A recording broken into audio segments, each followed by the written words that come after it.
assume it's going to fail and deal with the failure cases. The goal of I'm going to keep debugging and debugging and debugging until I can make sure this will never, ever, ever fail is an elusive one. So let's just deal with the failure. Okay. All right, can I have somebody read this quote from it? Please. Only program the happy case, what the specification says the task is supposed to do.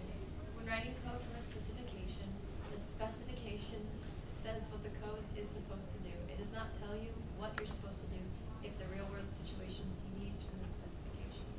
So what do the programmers do? They take and hawk decisions. Right. So in other words, specifications say the input should look like this, and then you're supposed to do this, and it doesn't always specify all the other things that can go wrong. And so many times when we're trying to sort of program defensively, we're like, well, this could go wrong, in which case, okay, what should I do? Well, it's not actually in the spec. Okay? And so you just start making some ad hoc kind of decisions. Oh, well, maybe I should do this, maybe I should do that. And so the idea is, I love the way they phrase it, only program the happy case. Okay? In other words, everything's running fine, you run fine. You run into something where you don't know what to do, die. Okay? And let some other process revive you or whatever else needs to be done in some other valid state. Because the thought is some other process actually has a bigger context on what needs to be done in that failure case. All right, so could I have someone read this one? Or both of these? Please.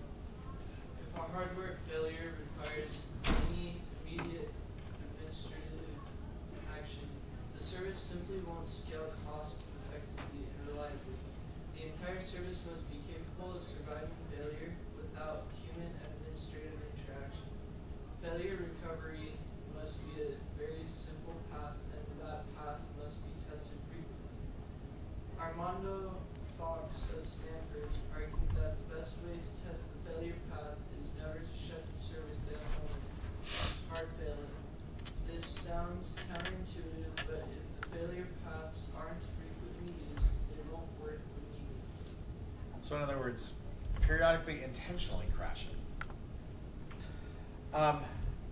So the idea, and I've been alluding to some of these ideas here, I won't hit everything. Part of it is, when I encounter an error, suddenly, I mean, maybe the process doesn't terminate, but I'm getting an incorrect input, or I've sent a message and I've gotten a response back, or what other things.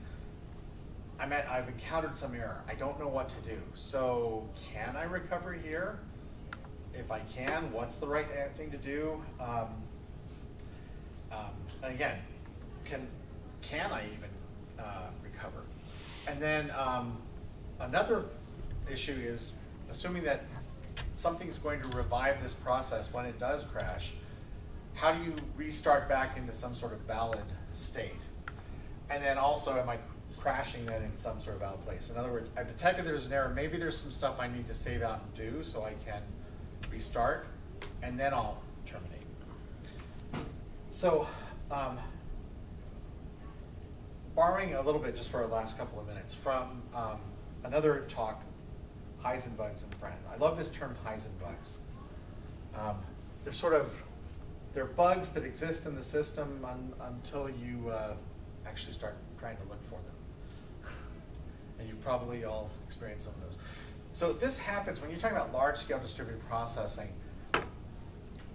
Because timing now is such an issue and it's unpredictable, there's so much that can go wrong. So if you look at the different types of errors, if it's an error in a core feature, if it's a bug in a core feature that's repeatable, that's typically very easy to find. You just write a good set of test cases. If it's in some secondary feature that's not exercised very often in the code, sorry, I don't know why that's flipping back here. In that case, it's easy to find if you know to look, but it's always often overlooked. These transient errors that can occur, just sort of seemingly spontaneously, are very hard to try to track down because they're not repeatable. And so in terms of when these should happen, but repeatable bugs in core features should never happen. In other words, yeah, if you encounter those, test for those. If you encounter them, fix them. In secondary features, they actually happen pretty often. Okay? Transient ones, they happen all the time.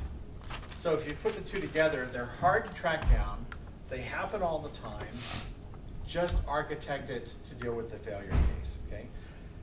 Core feature, repeatable bugs in core features, don't handle that by restart, just fix your bugs. These transient, if it's repeatable in secondary ones, maybe. In transient features like that, just because of the lack of repeatability, good luck trying to track them down. You might get lucky. Otherwise, architect for failure, the let it crash part. So what we're going to start with, good time with it. What we'll start with next time is a platform that's actually provided in Erlang and Elixir called Open Telecom Platform that actually provides a set of things. And the idea is we're going to have, remember I was alluding to these supervisors, we'll actually set up supervision trees. Now this is not sort of child processes at an OS level. It's just who watches who and whose job is it to restart who. We'll pick up with that next time.